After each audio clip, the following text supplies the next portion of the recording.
Hello everyone, কেমন আছো সবাই? আশা করছি সবাই ভালো আছো, আমরাও ভালো আছি। এই ভিডিওটা রবিবার সকাল থেকেই শুরু করলাম।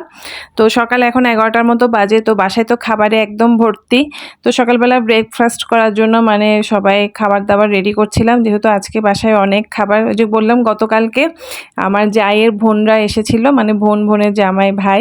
তো ওনারা অনেক খাবার এনেছে, তো ওগুলো এখন সকালবেলা সব কিছু খাচ্ছিলাম। কালকে রাতেও বেশ ভালো মানে ভারী খাবার হয়েছে, আজকেও খাবার বেশ ভারী মনে হচ্ছে। তো আমি এদিকে আমার থালাটা সাজাচ্ছিলাম একটু তোমাদেরকে সুন্দর করে দেখানোর জন্য। আসলে এতগুলো কিন্তু আমি খাইনি। এই যে মিষ্টি নিলাম, তারপর 2 পিস পেস্ট নিলাম, এই যে এখন এখান থেকে রসমালাই নেব বাটিতে, তারপর বাটি ভর্তি করে দই নিলাম, আবার হচ্ছে চিকেন ফ্রাই নিলাম, ব্রোস্ট চিকেন, কালকে অনেকগুলো বেঁচে গেছে এবং ফ্রিজও অনেক কাঁচা আছে মাখা। তো আসলে দেখা যায় কি, যেদিন মানে বাসায় খাবার থাকে ওদিন এত বেশি খাবার থাকে। অনেক সময় দেখা যায় কি, আবার যেদিন কোনো খাবার থাকে না, মানে অনেক সময় দেখা যায় কি অনেক গেস্ট আসলো ওদিন বাসায় কোনো কিছুই থাকে না, এরকম কখনো কখনো হয়। হওয়াটাই স্বাভাবিক, কারণ সবসময় তো আসলে পরিস্থিতি বা সময় একরকম যায় না বা থাকেও না। অনেক সময় এরকম হয় যায় বাসায় প্রচুর খাবার থাকে, আবার অনেক সময় দেখা যায় কি মানে একদমই খাবার থাকে না, বা অনেক সময় দেখা যায় কি কোনো গেস্ট আসলো বাসায় অনেক কোনো ধরনের খাবার থাকে না, বাইরে দৌড় দিতে হয় খাবার আনার জন্য। আর আমরা যেখানে থাকি ওখানে সত্যি কথা বলতে ওখানে তেমন কোনো কিছু পাওয়া যায় না, মানে যাওয়ার মানে খাবার বা আশেপাশে তেমন কোনো দোকানও নেই, মানে আমাদের আনতে হলে অনেক দূরে চলে যেতে হয়। আমাদের বাসা থেকে বাজার টাজার কিন্তু অনেকটাই দূরে। তো এই যে আমি থালা সাজিয়ে নিলাম, তারপর এখন রান্না করতে এসেছি, মানে খাওয়া দাওয়া শেষ করে। তো আজকে রান্না করব চিংড়ি মাছ দিয়ে। চিংড়ি মাছ দিয়ে কী রান্না করবো আমি আসলে ভুলে গেছিলাম, যতক্ষণ পর্যন্ত আমার সামনে আসছে না, মানে আমি এডিট করার সময় বলতে পারছি না, কারণ এই ভিডিওগুলো আমি অনেক আগে রেকর্ড করেছি, মানে কিন্তু এডিট করছি পরে, যার কারণে আসলে আমার মনে নেই যে আমি চিংড়ি মাছ দিয়ে কী রান্না করেছিলাম। মনে হয় শশা রান্না করেছিলাম, এরকমই কিছু একটা হবে, আমার ঠিক মনে পড়ছে না। যখন আমি রান্না করার সিনটা আসবে কী রান্না করছিলাম তখন মনে পড়বো, তখন বলবো। আসলে অনেক আগে এডিট করে, মানে আমি যেদিনেরটা ওদিনই এডিট করে ফেলার চেষ্টা করি, কিন্তু এই ভিডিওগুলো না আসলে অনেক দিন ধরে জমা হয়েছিল মোবাইলে, সময়ের কারণে আর মন মানসিকতাও ভালো ছিল না, যার কারণে এডিট করতে পারিনি। তো আজকেও আসলে করতে ইচ্ছে করছিল না, কিন্তু মোবাইলে মানে এই ভিডিওগুলো যদি এডিট না করি আমি আসলে ভিডিও পোস্ট করতে পারবো না। আর এই ভিডিওগুলো জমা হয়ে যাওয়ার কারণে আমি নতুন কোনো ভিডিও মোবাইলে নিতে পারছিলাম না।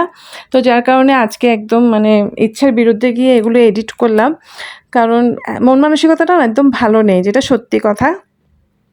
তো এই যে চিংড়ি মাছগুলো ভাজার পর মানে হলুদ দিয়ে একটু ভাজি করে নিলাম, আর চিংড়ি মাছগুলো ভাজি করার পর এখানে পেঁয়াজ কুচিও দিয়ে দিলাম।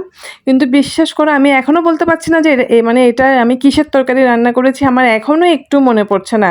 মানে মনে হচ্ছে হয়তো শসার তরকারি রান্না করেছি, কিন্তু আমি আসলে কনফার্ম না, যতক্ষণ পর্যন্ত আমার সামনে মানে কিছু মানে আসবে না যে আমি কি রান্না করেছি, ততক্ষণ পর্যন্ত আমি তোমাদেরকে এখনও কনফার্ম হয়ে বলতে পারছি না।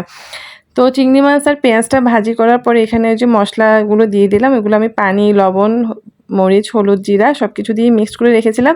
এই যে এতক্ষণে বললাম যে শশার তরকারি রান্না করছি, আমার মানে হালকা একটু মনে ছিল হয়তো শশা, কিন্তু আমার কনফার্ম মনে ছিল না।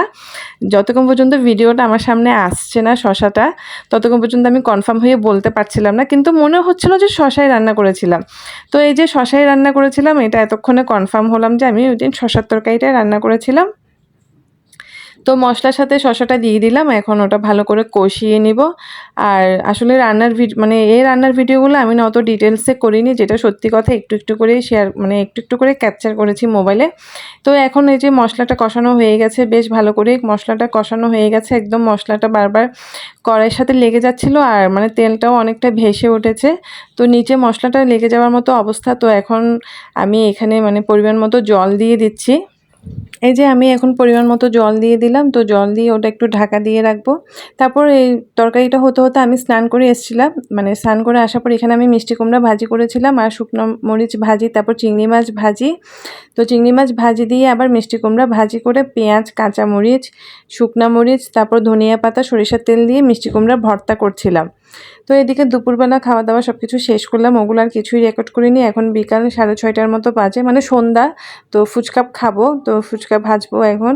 এই যে ফুচকা ভাজার পর মানে টক বানানো, আলু ভর্তা, মানে আলু মাখা সব কিছু রেডি করার পর এখন যে যার যার মতো ফুচকা বানিয়ে খাচ্ছে। আর এই ফুচকাগুলো না আমার মানে কেমন জানি একটা দুইটা খাওয়ার পর, যেটা সত্যি কথা অতটা ভালো লাগে না, কারণ এটা মানে একটু মানে শক্ত টাইপের। আর এটা খাবার পর মনে হয় কি মানে মুখের ভেতর মানে জিভ বা মাড়িতে মনে হয় কি একটু ছিঁড়ে গেছে বা একটু ছাল ছাল হয়ে গেছে, আমার কাছে ওই ধরনের মনে হয়। এটা হচ্ছে মানে মেশিনে বানানোটা ফুচকা, কিন্তু এমনিতে যে নর্মাল ফুচকা ছোট ছোট যেটা বাজার মানে বাইরে পাওয়া যায়, আমার ওটাই সব থেকে বেস্ট লাগে। আর এদিকে আমার পণ্ডিতটাও মানে ফুচকা বানাচ্ছিল, তো ফুচকা বানিয়ে আমাকে বলছিল যে মা আমি তোমাকে একটা খাইয়ে দিব ফুচকা, এটা কিন্তু আমি তোমার জন্য স্পেশালভাবে টক দিয়ে বানিয়েছি। তো তারপর আমাকে বললো যে খেয়ে তুমি রিভিউ দাও কেমন হয়েছে। তো আমি মানে খেতে খেতে মাথা নেড়ে ওকে রিভিউ দিচ্ছিলাম যে ভালো হয়েছে, টেস্ট হয়েছে। তারপর এদিকে এখন 8টা 8:30টার মতো বাজে। মানে আমি ফুচকা একটা দুটার বেশি খাইনি, ওই যে বললাম মানে এগুলো একটু শক্ত শক্ত, এই ফুচকাগুলো আমার অতটা ভালো লাগে না। তারপর এদিকে ওই যে গতকালকে চিকেন ছিল, ওগুলো একটু গরম করে আমি মানে এখন খাচ্ছি একটু সস দিয়ে। তো তুলতুলকেও খাইয়ে দিচ্ছিলাম, ও আসলে খেতে চাচ্ছিল না, খাবে না বলছিল। আমি জোর করে কয়েকবার ওকে একটু ছিঁড়ে ছিঁড়ে দিয়েছিলাম। তো আমিও খাচ্ছিলাম। আর আজকের ভিডিওটা এখানে শেষ করছি। Tata, bye bye and thanks for watching.